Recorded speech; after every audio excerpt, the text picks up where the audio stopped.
చేవెళ్ల ప్రభుత్వ ఆసుపత్రిలో 19 మందికి ఎవరైతే చనిపోయినటువంటి 19 మందికి పోస్ట్ మార్టం నిర్వహించేందుకు ఏర్పాట్లు చేస్తున్నారు. సో ఏర్పాట్లు ఎందాక వచ్చాయి. సో ఆ మృతుల బంధువులు ఏమంటున్నారు, సో అక్కడికి వచ్చినటువంటి డాక్టర్లు కూడా ఏమంటున్నారు. రైట్ నవీన్, పూర్తిగా కూడా హాస్పిటల్ చుట్టుపక్కల వాతావరణం అంతా కూడా గంభీరంగా ఉంది. కుటుంబ సభ్యులు కావచ్చు, వాళ్ళ యొక్క బంధువులు కావచ్చు, పూర్తిగా రోదనలతో ఇక్కడ హాస్పిటల్ గడవడంతో నిండిపోయినటువంటి పరిస్థితి కనిపిస్తూ ఉంది. అయితే పూర్తిగా కూడా డెడ్ బాడీస్ అందరూ కూడా పోస్ట్ మార్టం నిర్వహిస్తూ ఉన్నారు. అయితే ఒక్కొక్క డెడ్ బాడీకి సంబంధించి 15 నిమిషాల నుంచి 20 నిమిషాల పోస్ట్ మార్టానికి సమయం పడుతున్న పరిస్థితి కనిపిస్తూ ఉంది. ఇప్పటికీ హైదరాబాద్ నుంచి ఒక స్పెషల్ టీమ్స్ డిఎంఈ ఆధ్వర్యంలో అటు ఉస్మానియా డాక్టర్స్ కావచ్చు, గాంధీ హాస్పిటల్ కావచ్చు, స్పెషలిస్ట్ అందరూ కూడా ఇక్కడికి వస్తూ ఉన్నారు. ఫోరెనిక్స్ బృందం కూడా వస్తూ ఉంది. అయితే వాళ్ళు వచ్చేసరికి సమయం పడుతుంది కాబట్టి పక్కన ఉన్నటువంటి ప్రభుత్వ ఆసుపత్రి పరిగి, తాండూరు నుంచి కూడా ప్రభుత్వ డాక్టర్లు ఇక్కడికి వచ్చారు. సో పోస్ట్ మార్టం ప్రక్రియ ఇప్పటికే ఇద్దరికి పూర్తయిపోయింది. ఇద్దరు డెడ్ బాడీస్, తారాబాయ్ అనే అతని డెడ్ బాడీస్ కూడా పూర్తిగా పంపించడం జరిగింది. మరొక డెడ్ బాడీ కూడా పంపించారు. సో పూర్తిగా 2 డెడ్ బాడీస్ పంపించారు. మరొక బాడీస్ అన్నిటికీ కూడా పోస్ట్ మార్టం పూర్తవుతుంది. మరొక రాబోయే 2 నుంచి 3 గంటల్లో ఇక్కడ ఉన్నటువంటి డెడ్ బాడీస్ అన్ని కూడా వాళ్ళ కుటుంబ సభ్యులకి అప్పచెప్తామని చెప్తా ఉంటారు. ఎందుకంటే యాక్సిడెంట్ కేసు కాబట్టి పెద్దగా సమయం పట్టట్లేదు. సో 15 నుంచి 15 నిమిషాల లోపలనే ఈ యొక్క పోస్ట్ మార్టం రిపోర్ట్ ప్రక్రియ పూర్తయిపోతుందని చెప్పి చెప్తా ఉన్నారు. దీనికి సంబంధించి ఇప్పటికే వైద్య విధాన పరిషత్ కమిషనర్ అజయ్ కుమార్ కూడా ఇక్కడికి చేరుకుంటున్నారు. సో తన ఆధ్వర్యంలోనే ఉంటుంది. ఈ హాస్పిటల్స్ అన్ని కూడా వైద్య విధాన పరిషత్లో ఉంటాయి కాబట్టి చుట్టుపక్కల ఉన్నటువంటి ప్రభుత్వ హాస్పిటల్లో ఉన్నటువంటి అందరినీ కూడా స్పెషలిస్టులని, పోస్ట్ మార్టం స్పెషలిస్టులు అందరూ కూడా పిలిపించేసేసి త్వరితగతిన ఆ పోస్ట్ మార్టం పూర్తి చేసేసి డెడ్ బాడీస్ వాళ్ళకి అందించే విధంగా చర్యలు అయితే తీసుకుంటున్న పరిస్థితి కనిపిస్తూ ఉంది. మరోపక్క ఇప్పటికే దాదాపుగా హైదరాబాద్ నుంచి స్పెషల్ టీం కూడా అందు వేలో ఉన్నాయి. సో మరికొద్ది సేపట్లోనే వస్తాయి కాబట్టి దాదాపుగా 2 అవర్స్లో పూర్తిగా అందిస్తామని చెప్తా ఉన్నారు. ఇప్పటికే 2 బాడీస్ కూడా పంపించారు. మరొక 2 బాడీలు పంపించేందుకు అంబులెన్స్ కూడా ఇక్కడ ఏర్పాటు చేయడం జరిగింది. వారు కూడా ఆ బాడీస్ ని పంపించేందుకు అన్ని చర్యలు తీసుకుంటారు. ఏదైతే డీటెయిల్స్ ఉన్నాయో ఆ డీటెయిల్స్ తీసుకొని ఆ బాడీస్ ని పంపిస్తున్నారు. ప్రస్తుతం మనం చూసుకోవచ్చు హాస్పిటల్ మార్చురీ వద్ద ఉన్నాం. మార్చురీకి సంబంధించి బంధువులు ప్రస్తుతం ఇక్కడ ఉన్నారు. అయితే 19 మంది కాదు, దాదాపుగా 20 మందికి చనిపోయినట్టుగా అఫీషియల్ గా కూడా చెప్తా ఉన్నారు. సో దాదాపుగా ఇక్కడ ఉన్నటువంటి వికారాబాద్ సంబంధించి తాండూరుకు సంబంధించినటువంటి ఎవరైతే బంధువులు ఉన్నారో వాళ్ళ ఆర్తనాదాలతో నిండిపోయిన పరిస్థితి కనిపిస్తూ ఉంది. దాదాపుగా ఉదయం ఇక్కడ చూసుకున్నట్లయితే 6:30 గంటల ప్రాంతంలో ఫస్ట్ బస్సు ఎక్కారు. ఒకే కుటుంబంలో 3 కావచ్చు, వీళ్ళందరూ కూడా ఉన్నటువంటి పరిస్థితి కనిపిస్తుంది. బంధువులందరూ కూడా పోస్ట్ మార్టం తీసుకోవడానికి వెళ్ళినటువంటి పరిస్థితి కనిపిస్తుంది. వీళ్ళ బంధువులు ఉన్నారు, వాళ్ళతో కూడా మాట్లాడే ప్రయత్నం చేద్దాం. అమ్మ, మీరు చెప్పండి, ఎవరు చనిపోయారు మీ కుటుంబంలో? ఎవరు చనిపోయారు? మా అక్క ఉన్నది, మా కోడలు ఉన్నది. ఇద్దరు ఒకటే బస్సులు వస్తున్నారు తాండూరుకి వెళ్ళి. ఉదయం ఎన్ని గంటలకు బయలుదేరారమ్మా? మాకు 5 గంటల బస్సుకు వచ్చిండ్రేమో. నేను వేరే తాను ఉంటా, ఆమె ఆడికే తాండూరుకి వెళ్ళి వస్తున్నది. నైనా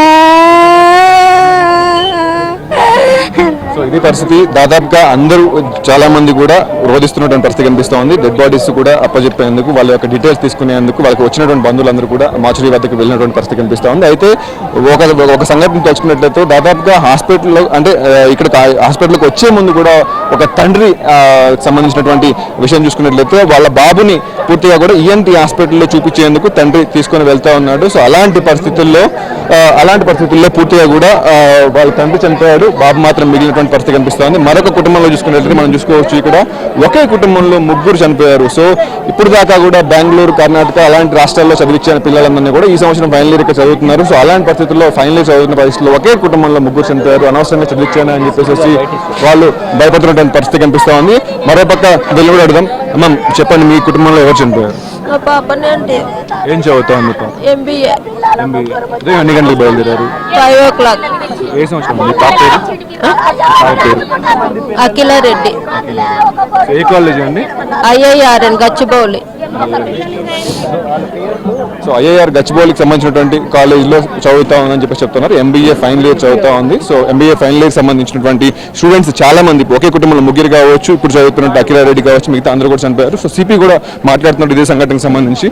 సో అది కూడా చూద్దాం. వాళ్ళ డెస్టినేషన్కి డిస్పాచ్ అయినాయి. One of the body belongs to Gulbarga జిల్లా కి అక్కడ కూడా డిస్పాచ్ అయింది. సో వీఆర్ లుకింగ్, ఎవరు ఇంజూర్ అయిన వాళ్ళు ఇంకా సీరియస్ ఉంటే కోఆర్డినేట్ చేసి ఇంకెక్కడ బెటర్ ట్రీట్మెంట్ అవసరం ఉంటే అక్కడ పంపిస్తాం. ఇప్పటికి మనకు తెలిసి ఉంటే ఇక్కడ చెవెళ్ళ సైడ్ నుంచి అటు ఐ థింక్ వికారాబాద్ వెళ్తుంది ఏదో కన్స్ట్రక్షన్ మెట్రో. సివియర్లీ మనం ఇప్పుడు విల్ జస్ట్ ఫైండ్ అవుట్.